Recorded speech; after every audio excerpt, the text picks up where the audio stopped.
胡惟庸作为历史上最后一位宰相到底有多狂？朱元璋带着太子朱标前往黄山避暑，胡惟庸奉旨统领百官，总揽朝政大权。看着奉天殿上空荡荡的龙椅，胡惟庸立刻开始作秀。臣等叩祝皇上龙体康健，万寿无疆。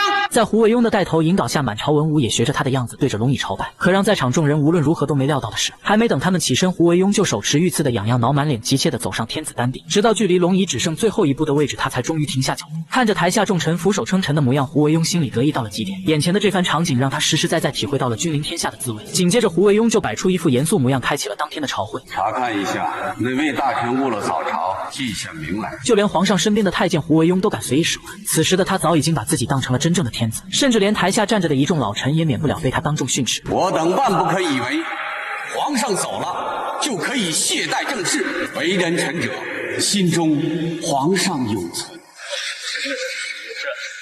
看着大臣们个个点头哈腰的模样，胡惟庸只觉得浑身畅快。可胡惟庸的作死举动还远远不止这些。皇上有专属的上书房，他也要私下搭建一个小朝廷。刚一下朝，胡惟庸就立刻颁布了一条新政令：几月起，不管是上书房还是朝廷6部递上来的所有奏章，全部统一移交中书省，由他亲自审理。只要是加盖了中书省大印的条例，都可以直接生效施行。表面上看，这是胡惟庸勤勉干练、积极处理公务，可实际上却是在明目张胆的变相揽权。中书省架空了一切，成了朝堂唯一的权力中心。而胡惟庸的办事效率也确实没得说，短短几天，他就把朝廷积压许久的疑难政务全部处理完毕，这让下面的大臣是无比的佩服。本部送给太太爷的橙子2个月来停留不发，今天一大堆，皇上不是一送的，早晨送过去，晌午就发出来了。可刘伯温得知这件事后，却有着完全不同的判断。胡惟庸做事太过急功近利，简直愚蠢到了极点。这个胡惟庸表现得比皇上更能干，这了得。等皇上反省后，发现在这个朝廷生命，皇上也行，皇上会怎么想？胡惟庸难道不是在犯天计吗？刘伯温或许不算完全了解胡惟庸，但他对朱元璋的帝王心术却一清二楚。朱元璋绝对不会允许任何权力凌驾在皇权之上。胡惟庸现在的这番做法，完全是在申请9族消消乐。而后续的发展也果然不出刘伯温的预料。朱元璋离京之前，早就在中书省安插了一个眼线，胡惟庸的所有动向全被李靖151式记录在案，每天一封密信，快马加鞭送往朱元璋避暑的山庄。朱元璋虽然远在黄山，可是却对朝堂的变动了如指掌。彪儿啊，看见了吧？在离京以后啊，这胡惟庸比以往都能干了，